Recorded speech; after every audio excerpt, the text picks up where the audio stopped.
Dinipensahan ni Tacloban City Mayor Alfred Romualdez ang 1.1 billion peso rehabilitation budget para sa San Juanico Bridge. Nauna kasing sinabi ng Pangulo na hindi na sana ito kakailanganin kung may regular inspection ang tulay. Ang detalye sa Agenda Weekend Report ni Ivy Reyes.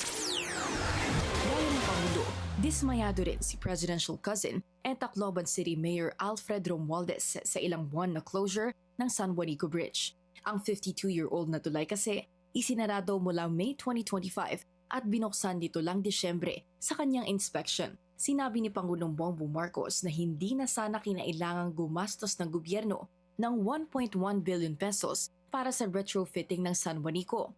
Kung regular lang sana na ininspeksyon ang tulay. Ang ganito kalaking halaga, pwede na raw sanang gamitin para pondohan ng ibang programa. Si Romualdez hindi rin natuwa sa epekto ng limitadong load limit sa San Juanico Bridge. Totoo yun because I was really upset when I was informed by the DPWH.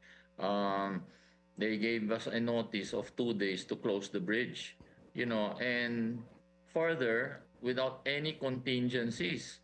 And nalaman ko na it was already several months before that closure that they already foresaw the problem.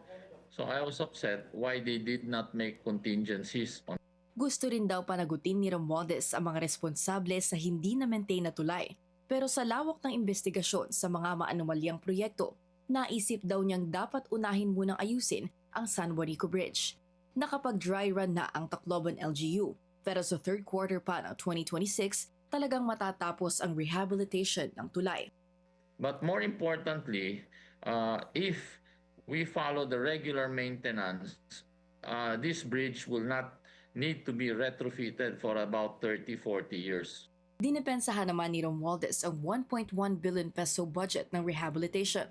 Hulyo nitong taon, nasa 500 million pesos daw ang allocation para sa rehabilitation ng tulay.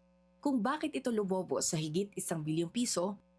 Well, kasi pwede gawin yan short term.